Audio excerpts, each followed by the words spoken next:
우리에게 주시는 하나님의 말씀 요한복음 16장 12절부터 22절, 제가 12절부터 14절, 20절부터 22절을 읽겠습니다. 내가 아직도 너희에게 이를 것이 많으나 지금은 너희가 감당하지 못하리라. 그러나 진리의 성령이 오시면 그가 너희를 모든 진리 가운데로 인도하시리니 그가 스스로 말하지 않고 오직 들은 것을 말하며 장래 일을 너희에게 알리시리라. 그가 내 영광을 나타내리니 내 것을 가지고 너희에게 알리시겠습니다. 내가 진실로 진실로 너희에게 이르노니 너희는 곡하고 애통하겠으나 세상은 기뻐하리라. 너희는 근심하겠으나 너희 근심이 도리어 기쁨이 되리라. 여자가 해산하게 되면 그때가 이르렀으므로 근심하나 아기를 낳으면 세상에 사람 난 기쁨으로 말미암아 그 고통을 다시 기억하지 아니하느니라. 지금은 너희가 근심하나 내가 다시 너희를 보리니 함께합니다. 너희 마음이 기쁠 것이요 너희 기쁨을 빼앗을 자가 없으리라. 아멘. 아주 오래전 독일의 튜비켄이라고 하는 마을에서 벌어진 일을 여러분에게 소개를 하려고 합니다. 그 마을에는 빵집을 운영하는 젊은 청년이 있었습니다. 이 청년은 성실했고요, 최선을 다해서 맛있는 빵을 만들었습니다. 그에게는 호르몬이가 있었습니다. 늙은 어머니이십니다. 지극정성으로 어머니를 돌보았습니다. 마을 사람들은 이 청년을 참 좋아했습니다. 홀로 남으신 어머니께 효도하는구나, 참 성실하게 정직하게 일을 하는구나. 자, 밀가루가 점점 떨어져서 이 청년이 읍내로 가서 이제 밀가루를 사야 했습니다. 고맙게도 친구가 도와준다고 합니다. 친구가 도와주면 2포대를 사가지고 올 수 있으니 좀 여유가 있을 것 같아요. 친구와 함께 읍내로 나갔습니다. 밀가루 2포대의 값을 지불을 하였습니다. 값을 지불하고 났는데 친구가 없어졌어요. 친구가 그냥 가버린 거예요, 여러분. 그래서 밀가루 2포대를 그냥 끙끙대면서 마을까지 돌아왔습니다. 며칠이 지났습니다. 마을 사람들 사이에서 흉흉한 이야기가 돌기 시작합니다. 어떤 이야기냐? 이 청년이 사람을 죽였다는 거예요. 이유가 무엇이냐면 이 청년과 함께 간 그 친구가 마을로 돌아오지를 않았어요.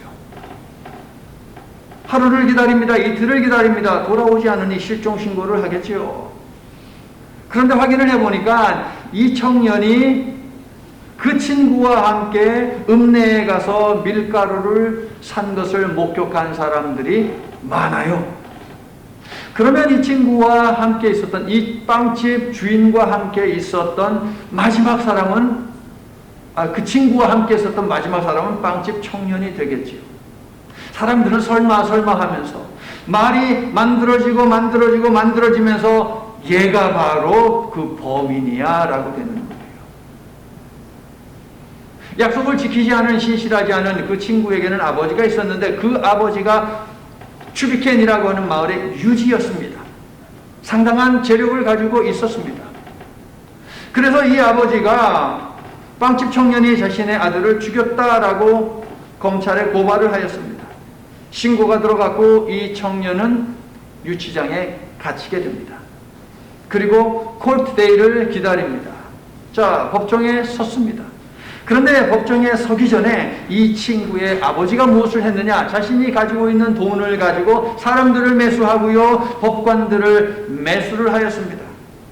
그래서 이 빵집 청년이 자신의 아들을 죽였다라고 거짓 증언을 하고 그릇된 판결을 내리게 했습니다. 꽝꽝꽝. 이 청년에게는 변론할 수 있는 기회도 단 한 번 주지 않았습니다. 이 청년은 죽음의 날만을 기다렸습니다. 당시 유럽에는 사람을 사형시킬 때에 어떻게 사형을 시켰느냐? 마차 있죠, 여러분. 마차. 말이 끄는 마차. 그 사람을 그 바닥에 누이고요, 마차 바퀴로 계속 왔다 갔다 하면서 깔아 뭉개서 죽였습니다.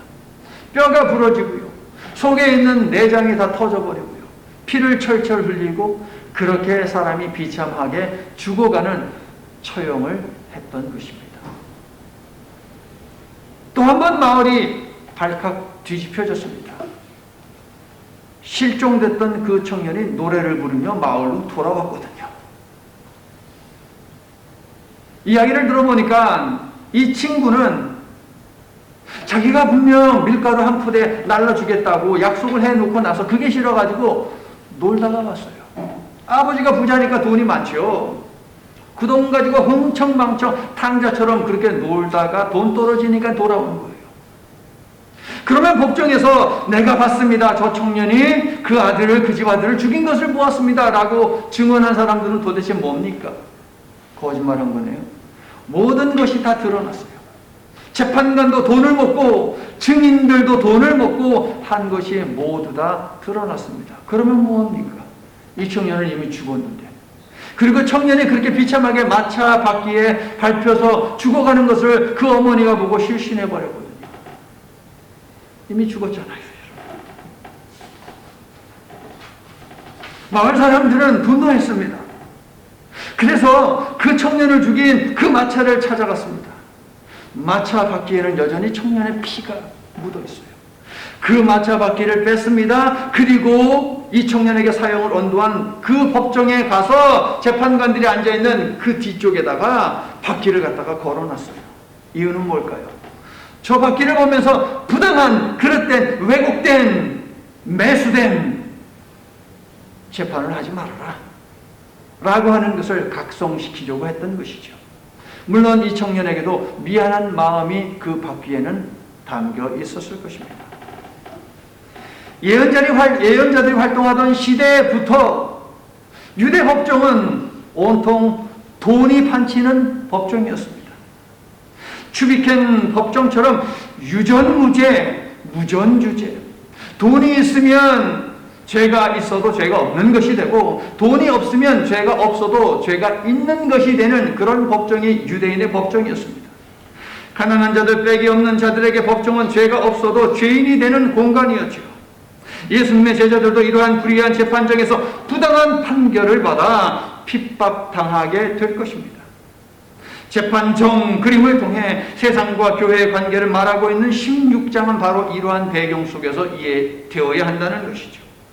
예수님은 제자들을 위해 그리고 복음을 믿고 복음을 증거하는 모든 믿음의 사람들을 위해 최고의 변호사를 붙여주셨으니 그 변호사의 이름이 무엇이냐? 보혜사 성령님이시다 하는 것이에요. 보혜사는 바로 쉽게 이야기하면 변호사예요. 여러분은 여러분 개개인의 프라이빗한 그런 변호사를 항상 대동하고 다니고 있는 것 알고 계십니까, 여러분? 성령님이 함께 하시잖아요. 예수님은 두 개의 단어로 성령님을 명쾌하게 표현해 주셨는데 하나는 보혜사고 두 번째는 진리입니다. 성령님은 보혜사, 언제나 우리 곁에 함께 하셔서 우리를 위해서 대변해 주시는 분, 보혜사고 두 번째 성령님은 진리이십니다. 예수님은 보혜사 성령님을 우리에게 약속하셨습니다. 그리고 예수님이 약속하신 보혜사 성령, 보혜사는 진리의 성령님이신데 믿음의 사람들로 하여금 그 어떤 곳에서도 그 어떤 상황 속에서도 진리를 알게 하시고 진리를 말하게 하시더라 라고 하는 것이에요. 누가? 성령님. 이 성령님이 언제나 여러분과 함께 하시며 바로 옆에 계십니다. 할렐루야.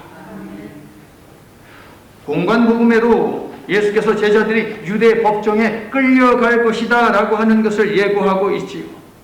그리고 예수님은 무슨 말을 할지 염려하지 말아라 라는 말씀도 덧붙이시는데요.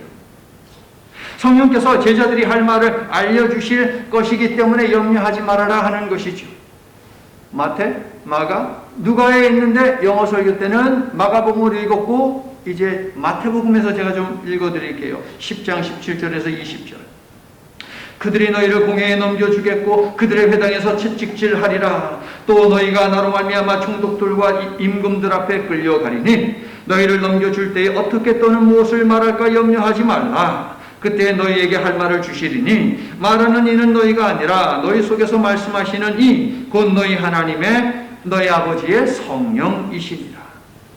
이처럼 공관복음도 요한복음과 마찬가지로 예수께서 성령님에 대한 약속을 동일한 배경 속에서 주셨다라고 우리들에게 알려주고 있습니다. 요한복음 14, 15, 16장을 뭐라고 부른다고 지난 시간에 알려드렸습니까? 성령장이라고 부른다고 알려드렸습니다. 예수님은 조금 있으면 자신처럼 고난을 받게 될 제자들을 계속해서 위로하고 격려하시며 제자들이 실족하지 않도록 실질적이고 강력한 조력자인 보혜사 진리의 성령님을 약속해 주신 것입니다. 성령님은 성경과 내적 증언을 통해서 예수 그리스도와 십자가 복음 그리고 복음 증거자들을 방해하시는데, 성령이 임하면 기존에 가지고 있었던 죄와 의와 심판에 대한 우리의 세상적인 잘못된 이해를, 생각을 책망하시고 바꿔주세요. 그래서 우리로 하여금 회개하게 해주시지요. 그게 성령님의 역할이다라고 지난 시간에 우리가 나누었습니다. 죄와 의와 심판에 대해서 깨닫게 되는 것은 한꺼번에 다 순식간에 알게 되는 것이 아니에요, 여러분. eventually, 점증적으로 우리가 이해되는 것이죠. 이것을 무엇이라고 부릅니까? 성장, 성수, 이렇게 부르는 것이죠. 하나님에 대해서 성령이 임했다고 해서 모든 것, 성경이 66권이 확 다 보이고 그러지 않아요, 여러분. 점차적으로 그 깊이를 더해가고 그 두께를 더 넓게, 두텁게 만들어가는 것이죠. 나는 여러분이 그렇게 매일매일 성장하고 성숙해 나아가시기를 예수님의 이름으로 축원합니다. 본문 13절에도 성령이 임할 때 벌어지는 일, 즉 성령의 역할이 세 가지나 나옵니다. 자, 13절 읽어주세요. 그러나 진리의 성령이 오시면 첫째, 그가 너희를 모든 진리 가운데로 인도하시리니, 그 다음에 두 번째 크게 읽어주세요. 자, 그 다음에 세 번째 또 읽어주세요. 예. 자, 세 가지 성령의 역할이 나오는데 이 역할을 말씀하시는 이유가 뭐라고 14절에 이야기합니까? 성령이 이러한 역할을 하시는 이유는 예수님의 영광을 드러내기 위해서라고 14절에 이야기하죠. 자, 첫 번째 성령의 역할, 첫 번째 13절에 이야기하는 첫 번째, 우리를 진리로 인도하여 예수님을 드러내십니다. 성령님은 진리이신데 진리란 무엇이냐? 변하지 않는 절대 가치이죠. 변하면 그것은 진리가 아닙니다. 세상에 존재하는 우리가 가지고 있는 것들 가운데 변하지 않는 건 무엇이 있습니까, 여러분? 변하지 않는 것이 무엇이 있습니까? 배우자를 향한, 자녀를 향한 여러분의 사랑이 변하지 않습니까? 거짓말하지 마세요. 우리가 가지고 있는 모든 것은 변합니다, 여러분. 하루가 다르게 우리의 몸이 변합니다. 그렇죠? 마음은 저기 가 있는데 발은 아직도 여기서 뛰고 있잖아요, 여러분. 그러다 넘어지잖아요. 아무것도 없던 이 썸터를 보십시오, 여러분. 여러분이 썸터에 처음 왔을 때 저기 브로드 스트리트에 뭐가 있었습니까? 없었잖아요. 수많은 건물들이 지금 생긴 거, 변화된 거 보십시오. 사람들이 좋아하는 금값도 계속 바뀌어요. 사상도 바뀝니다. 역사에 대한 인식도 바뀝니다. 여러분이 어린 시절 보았던 사과라고 하는 것에 대한 이해가 어른이 되면서 더 다양하고 더 깊어지고 그러지 않습니까, 여러분? 이처럼 인간의 가치는 시대와 상황과 문화 등에 따라서 다르고 바뀐다는 것입니다. 그러나 우리가 가진 것들 중에 시공을 초월하여 바뀌지 아니하는 유일한 것이 있으니 그것이 무엇이냐? 성경이에요. 우리가 현재 눈에 보이게 손에 가지고 있는 것들 중에서 유일하게 변하지 않는 것이 바로 성경이에요. 그것은 시대를 초월합니다. 공간을 초월합니다. 성경은 언제나 그 모습 그대로예요. 그렇기 때문에 유일한 변하지 아니하는 것, 즉 진리는 무엇이냐? 그것은 성경 하나님의 말씀이라는 것입니다. 동의하시면 아멘 합시다. 성경은요, 1000년 전에도 같은 말씀이고 아프리카에서도 같은 말씀이고 유럽에서도 같은 말씀이고 남미 북미에서도 같은 말씀이고 아시아에서도 동일한 말씀이에요, 여러분. 바뀌지 않아요. 이유는 무엇입니까? 하나님의 영의 감동으로 기록된 것이기 때문에 바꿀 필요가 없고 또 바뀔 수 없는 것이죠. 그래서 심각하고 오랜 기독교 박해 속에서도 성경은 없어지지 않았습니다. 기독교도 사라지지 않았습니다, 여러분. 왜요? 하나님의 말씀은 진리이기 때문에. 진리가 뭐라고 말씀드렸어요? 영원히 변하지 않은 절대적인 가치, 그게 바로 진리예요, 여러분. 그것은 성경밖에 없어요. 그가 너희를 모든 진리 가운데로 인도하시리니 라고 되어 있습니다.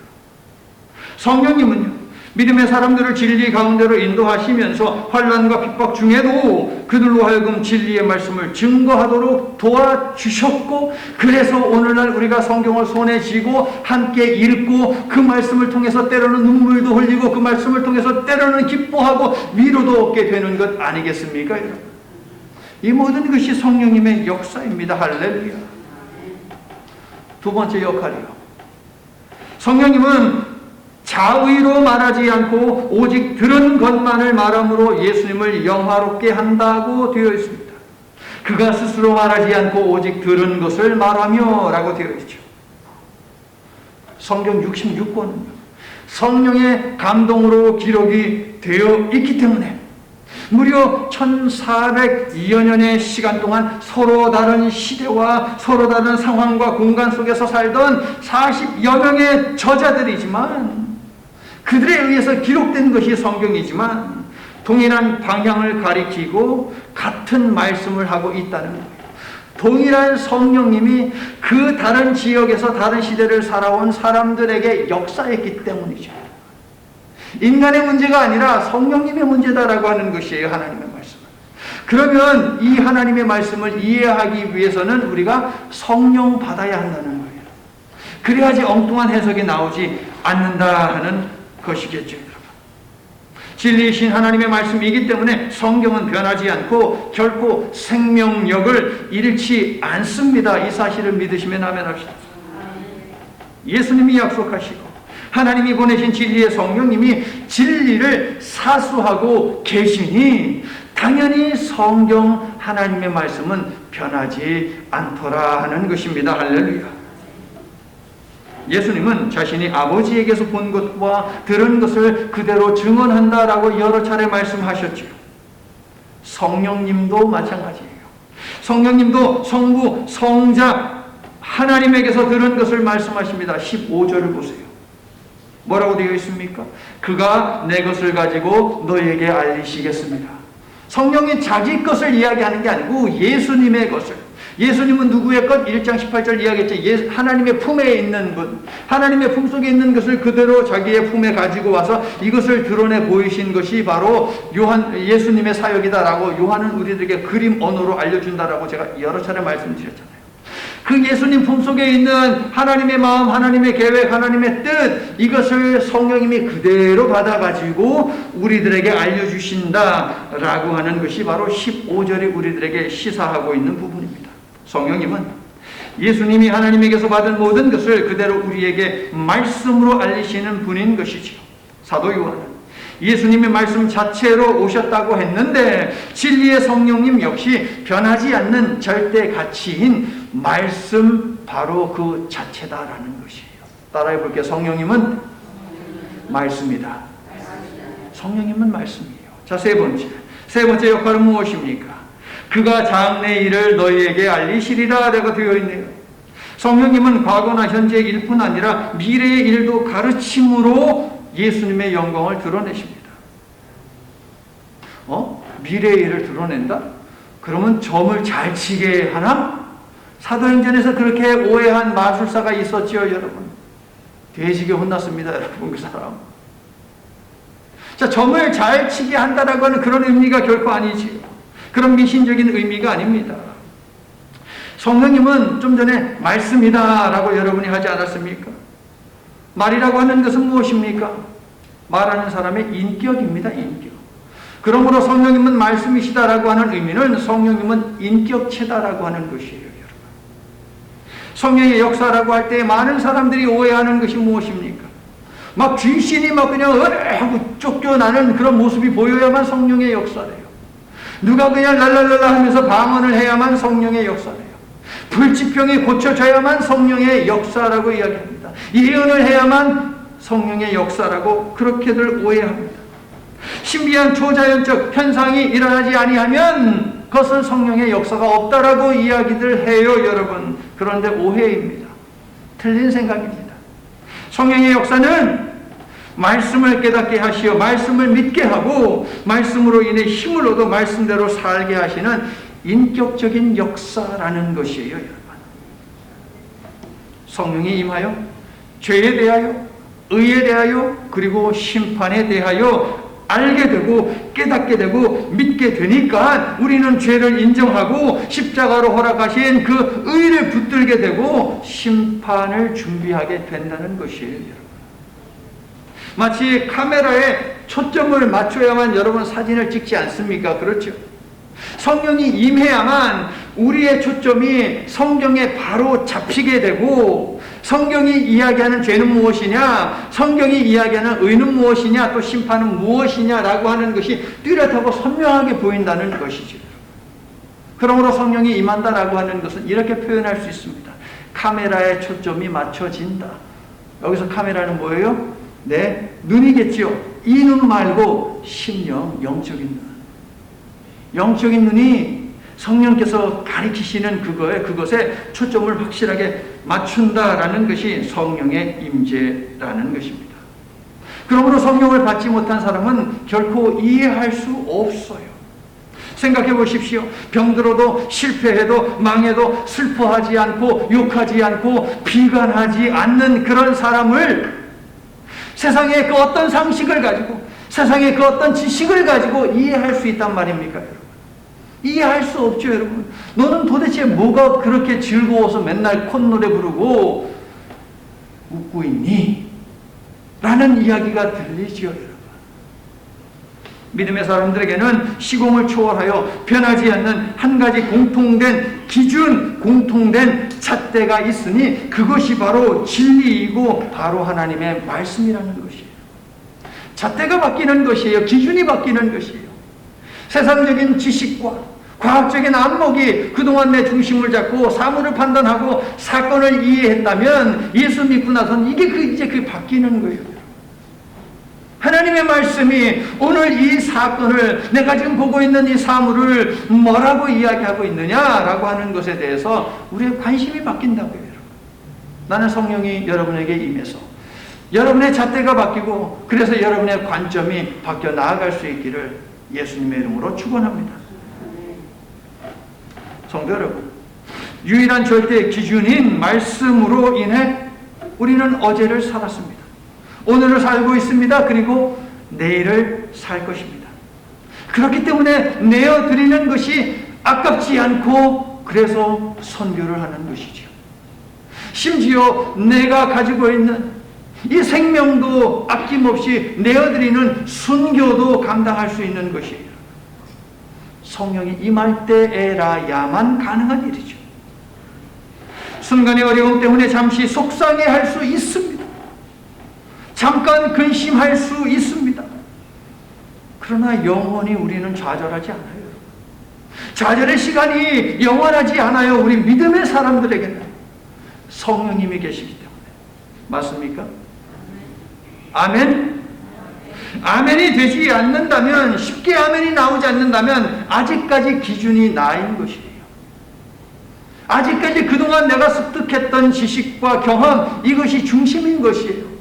이거를 치워야 돼요. 하나님이 나에게 주신 말씀으로 판단할 수 있어야 돼요.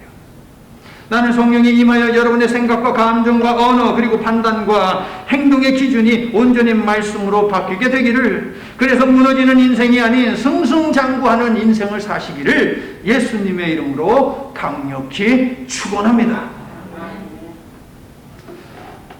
오늘 말씀을 준비하면서 신앙인이 살아가는 삶이란 무엇이냐? 라고 하는 것에 대해서 계속 질문을 던져보았습니다. 하나님께서 저러한 답을 주셨어요. 읽어주세요.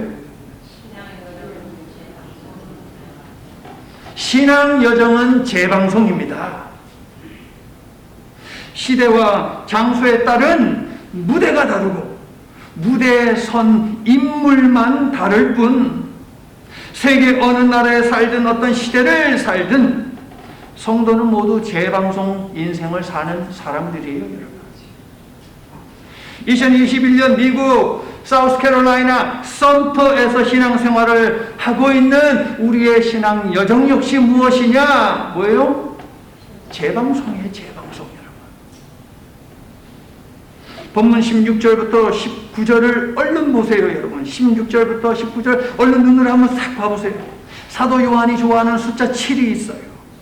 7번 반복되는 표현이 있는데 보이시나요? 16절부터 19절. 찾으신 분들은 함께 이야기해 볼게요. 뭐예요? 시작. 조금 있으면.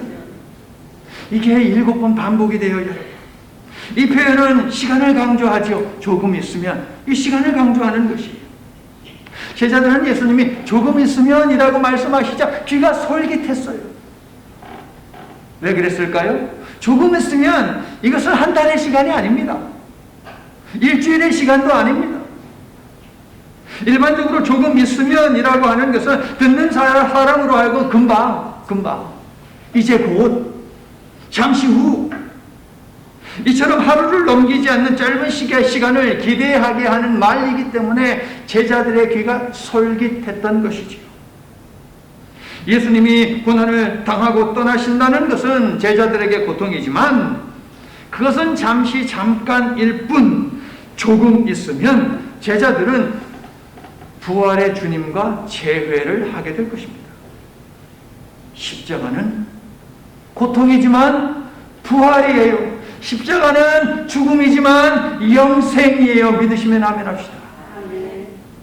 십자가는 인생의 끝처럼 보이지만 우리는 십자가 너머에 새 생명으로 나아가는 존재다라고 하는 것입니다. 할렐루야.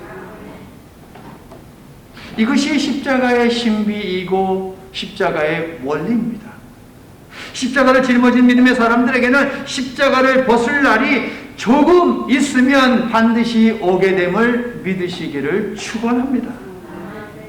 예수님은 이러한 십자가 신비의 원리를 본문 21절과 22절을 통해서 어떤 비유로 설명을 하십니까?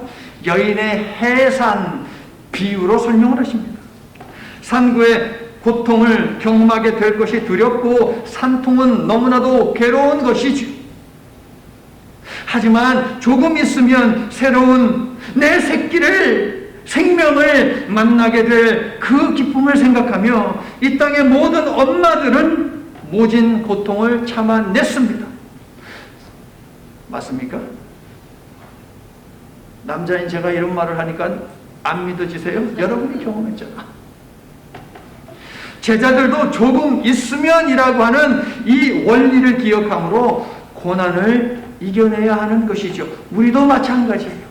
조금 있으면이라고 하는 이 원리가 우리의 삶에 중심했을 때 얼마나 강력한 힘을 내는지 아십니까, 여러분? 예수께서 한 번도 아니고 두 번도 아니고 무려 7번, 7이라는 숫자는 뭐예요? 완성이라고 하는 의미 아닙니까, 성경에서? 반복하신 조금 있으면, 이 표현이 강조하는 것은 단순한 시간의 흐름이 아니에요, 여러분. 조금 있으면. 시간이 흘러가면 이게 아니라고요. 시간 속에서 구원을 위해 일하신 하나님의 역사하심에 초점을 맞추고 있어요. 그러니까 예수께서 반복 강조하신 말씀 조금 있으면은 흐르는 시간이 아닌 그 속에서 행하신 하나님의 구원 역사에 집중하는 표현이라는 거예요. 아유, 시간이 약이지, 시간이 해결해 주겠지, 그거 아니랍니다.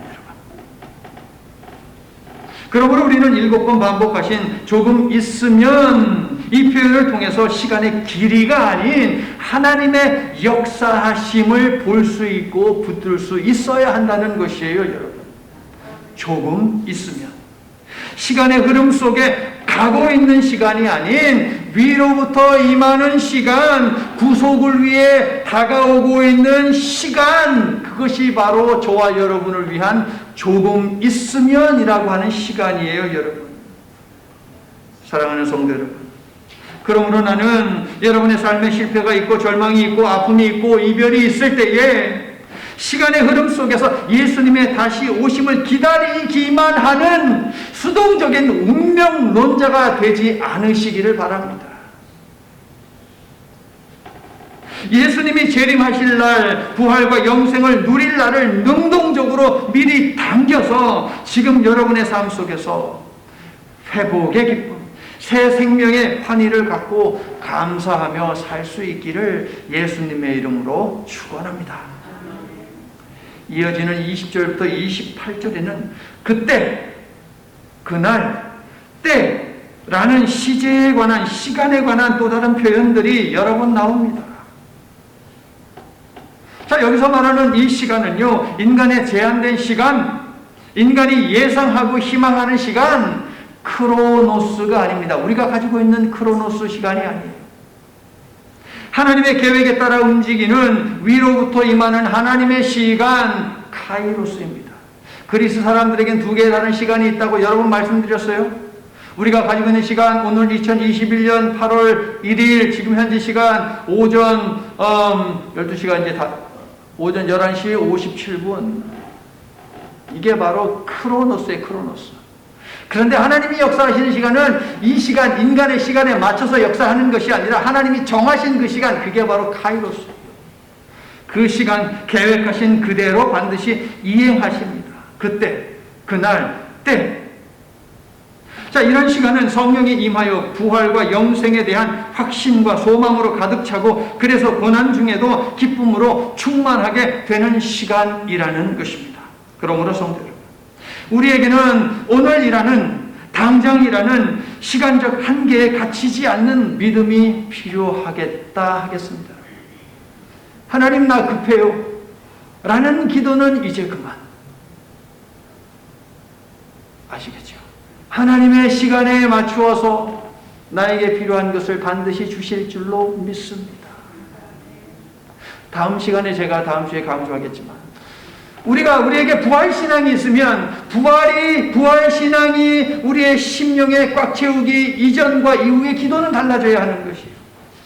주세요, 필요합니다, 없어요, 이런 기도는 다 희망의 기도이죠. 희망을 담아서 드리는 기도. 그런데 부활 사건이 우리 속에 임하고 이것이 우리의 중심을 잡으면 우리의 기도는 약속의 기도로 바뀌는 거예요. 이미 하나님이 예수님이 주시겠다라고 약속을 하시지 않았습니까? 그러므로 주실 줄 믿고 그 약속을 믿고 감사합니다. 이렇게 기도 바뀌는 거예요, 여러분. 그러므로 나는 여러분이 어떤 믿음을 추구하느냐? 시간에 제한된 갇힌, 시간의 한계 속에 머문 그런 믿음이 아닌 그것을 초월하여 우리에게 다가오시는 그 시간에 대한 믿음을 갖기를 원하는 것입니다. 시간의 흐름, 시간의 길이를 생각할 때 본문 속에 있는 지금이라고 하는 시간은 예수님의 인생의 마지막 시간이에요. 그러나 하나님의 구속사의 흐름을 놓고 보면 조금 있으면 십자가를 위해 오신 시간이고, 십자가로 가시는 이 시간은 성령이 도래하는 새 시대의 시작을 알리는 시간대라고 하는 것입니다. 그러므로 성도 여러분, 흘러가는 시간에 여러분 자신을 소극적으로 맡기는 운명론자가 되지 마십시오. 다시 강조하지만 위로부터 임하는 시간 속에 주님의 창조사역을 적극적으로 감당하는 종말적 믿음을 가진 성도가 되시기를 예수님의 이름으로 축원합니다. 종말의 기쁨은요, 이미 언급한 21절, 22절 생명 출산을 앞둔 산모가 진통의 순간에 맛보는 기쁨과 같습니다. 임박한 생명의 탄생을 미리 당겨서 바라보기에 산모가 기쁨으로 고통의 시간을 감내하지요. 그것뿐입니까? 아기 낳고 나서 다시는 안 나라고 했다가 아기가 너무 예뻐, 그럼 또 하나 가져볼까? 똑같잖아요, 여러분. 아무리 큰 고통이라 할지라도 자녀가 주는 그 기쁨을 이길 수가 없는 것이죠. 제자들이 바로 이 원리를 갖다가 끌어다가 자신의 삶 속에 가져와야 되고 우리가 가져와야 한다니까요. 주님이 우리에게 주시고자 하는 그 기쁨, 축복, 구원, 이것이 우리들에게 다가오고 있는데 이것하고 지금 현재의 고난하고 이거는 비교가 안 된다는 것이에요, 여러분. 성령이 우리에게 임해야만 이 사실이 깨달아지고 믿어지게 되고, 그래서 이러한 정말 그 들들 볶고하는 힘든 이런 현실 속에서도 그래도 우리가 평안을 누릴 수 있다는 것이죠. 성령이 임해야만. 그래서 예수님이 성령을 약속하셨다고 제가 계속 반복하지 않습니까, 여러분? 신앙인에게는 부활과 영생을 내다보는 믿음이 있기 때문에 장차 다가오는 영광을 보며 현재의 고난 속에서도 절망이 아닌 소망으로 가득하게 되는 것입니다. 재방송의 신앙 여정을 걸어가고 있는 성도 여러분, 고난의 때에는 주님께서 회복시키실 확정된 내 영혼이 확정되고 확정되었사오니, 우리가 계속 찬양 불렀어요, 오늘 예배 시작하면서. 주님께서 회복하실 밝은 미래는 저와 여러분에게 확정이 되었다니까요, 여러분. 아멘. 이 미래를, 밝은 미래를 미리 당겨서 내다보고 즐기고 평안을 누리는 여러분 모두가 될 수 있기를 예수님의 이름으로 축원합니다. 이제 말씀을 마칩니다. 코로나 바이러스로 인해서 건강과 안전에 대한 염려 수치가 높고요, 나라들마다 인플레이션을 염려하고 있습니다. 가짜 뉴스는 판치고 정치적 분열은 심화되고 있습니다. 누가 진정 나라를 위해서 걱정하고 있는지 알 수 없고요, 누구의 말을 들어야 맞는 것인지 혼란스러운 시대를 우리는 살고 있습니다. 이처럼 불확실성의 시대를 안개에 빗대기도 하죠. 지난 금요일 새벽 예배 나오는데 세상에 안개가 엄청 진하더라고요. 모든 상황과 환경이 마치 안개에 뒤덮인 것 같아서 근심과 불안과 두려움이 우리를 어지럽힙니다. 그게 지금 우리가 살고 있는 현실입니다. 그런데 여러분 운전하면서 경험하셨잖아요. 안개가 영원합니까? 새벽 예배 때 올 때 뭐 그냥 찐했는데 갈 때 보면은 어느덧 거의 없어졌어. 그리고 제가 출근할 때 보면 안개 찾아볼 수가 없어요, 여러분. 왜 그런 일이 벌어집니까? 태양이 뜨면 안개는 사라진다는 것입니다. 아멘. 걷잡을 수 없는 시대는 폭풍 전야와 같다라고 이야기합니다. 폭풍이 휘몰아치는 시대를 우리는 살아가고 있습니다. 그러나 폭풍 또한 지속되지 않습니다. 얼마 전에도 여기 허리케인 왔지요? 지금도 있습니까? 사라졌잖아요, 여러분. 태양이 뜨면 반드시 폭풍도 사라지게 된다는 것입니다. 자, 재방송 신앙 여정을 살고 있다고 우리는 오늘 말씀을 통해서 배웠습니다. 이미 선조들이 살아간 그 역사를, 그 삶을 우리도 살고 있는 것이에요, 여러분. 우리의 끝은 무엇입니까? 부활이고 영생이에요. 구원이에요, 여러분. 우리의 끝은 하나님 나라 확정되어 있음을 믿으시죠, 여러분. 이미 정해졌기 때문에 그것은 우리에게 주어진다는 거예요. 태양이 뜨면 안개도 사라지고 태풍도 사라지듯이 우리 주 예수 그리스도께서 오시면, 성령이 임하면 게임 끝. 모든 게 정리된다는 것입니다. 부활신앙을 가진 우리의 미래가 그렇습니다. 이미 확정된 재방송입니다. 우리가 믿는 하나님이 우리가 현실이라는 문제에 짓눌리고 갇혀서 괴로워하며 무너지는 것을 그냥 보고 계실 분입니까, 여러분? 아니지요. 성령이 이 사실을 수도 없이 증언하고 있습니다. 여러분의 구원과 회복은 하나님께서 이미 정하신 것임을 믿으시기를 축원합니다. 성도 여러분, 신앙은 재방송입니다. 이미 이긴 싸움을 싸우는 것, 그것이 바로 저와 여러분이 걷고 있는 신앙의 여정입니다. 살아가는 시대와 공간은 서로 다를지라도, 짊어지고 있는 문제도 서로 다를지라도 그리스도의 보혈의 은혜를 받은 믿음의 사람들에게 구원은 이미 결정된 것입니다. 할렐루야. 그러므로 성도 여러분, 빛나는 여러분의 부활 신앙을 보신 예수께서 안개 같고 폭풍 같은 모든 상황과 환경을 종식시키실 것을 믿고 근심도 두려움도 갖지 말고 주 안에서 기뻐하고 평안하시기를 바랍니다.